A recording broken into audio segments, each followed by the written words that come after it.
Hello and welcome to another edition of Paydirt Remote. I'm Dominic Piper.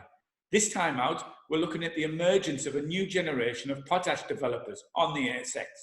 Australia's never really boasted a potash sector before, but in the last few years, we've seen a flourishing of companies building projects on Western Australia's salt lakes, but also in jurisdictions as diverse as Eritrea, Republic of Congo, Spain, and Germany.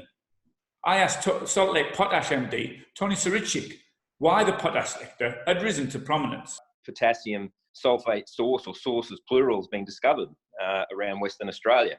So you are correct, there are quite a few runners in the race that are moving or wanting to move into production. And I think that fair to say that we're certainly at the front of the pack there. The cost curve is quite unique for sulfate of potash, primarily because there is different methodologies of producing SOP.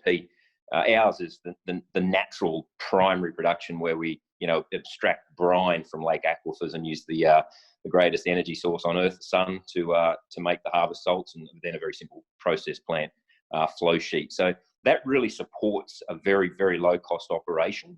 All of the brine producers in the world and in WA will be in the lowest cost quartile. Salt Lake is far from the only WA potash hopeful. The likes of Agromin, Reward Minerals, Australian Potash, and Kaolian Lakes Potash also have their own development plans. Agromin chief Mark Savage is finding investors are increasingly aware of the opportunity in front of the WA sector. I think within the broader Australian investment community, I believe the education has been sufficient, and most people do get that. So look, and then obviously once we go international, for Agromin anyway, we mainly speak to sophisticated corporate investors and institutions who do understand the difference. So look, I think it's taken a while, but yeah, I do believe that people are now recognising that SOP is much higher quality. It's required for a type of crop, being fruits and vegetables, that is growing a lot quicker than the staples, and is definitely a high growth industry that investors are interested in looking at. Most of the questions that we field are around, when is production going to start from the industry? How much production will emerge over what timeline? And those are good questions compared to where we were a few years ago, where people were still questioning whether the industry would actually would ever actually emerge out of Australia. So I think it's been a really good shift in sentiment for investors. Obviously, still a long way to go within the industry to prove itself as a real player globally, but yes, it's been quite positive. The interest in new potash developments extends internationally. In January, mining heavyweight Anglo American paid more than £400 million for Sirius Minerals and its Woodsmith potash operation in North Yorkshire, in the north of Britain. Savage sees this as an encouraging sign of the change in the structural makeup of the global fertiliser supply sector. It's interesting to see a mining company move into the space.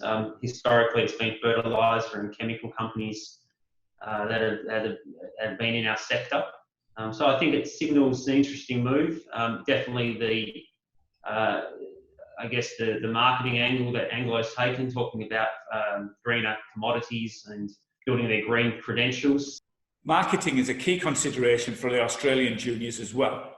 They all intend to produce a sulfate of potash or SOP product from their projects. The question is whether they can make a significant impact on this nascent SOP market. Australian Potash Managing Director Matt Shackleton believes the opportunity is there if project development can be achieved.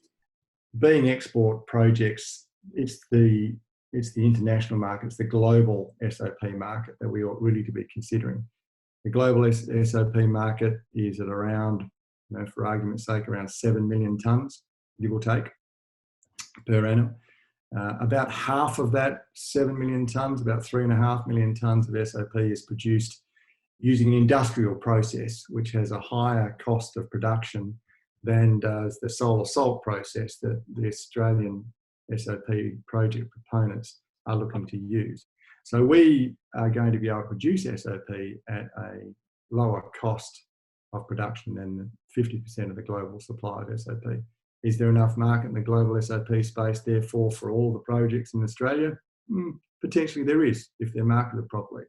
I think from our perspective, the question is really one of whether or not there's enough development capital to bring all of these projects to fruition. While the domestic potash developers can rely upon Western Australia's premier mining jurisdiction status for their development plans, Australian companies building projects elsewhere in the world have their own advantages. In Europe, the likes of Highfield Resources and Davenport Resources have projects located right at the heart of one of the sector's largest markets, while in Africa, Danakali has significant cost savings, as CEO Neil Vaca explains. It's unique in the sense that it's coming from solid salts, and we discussed that in the past.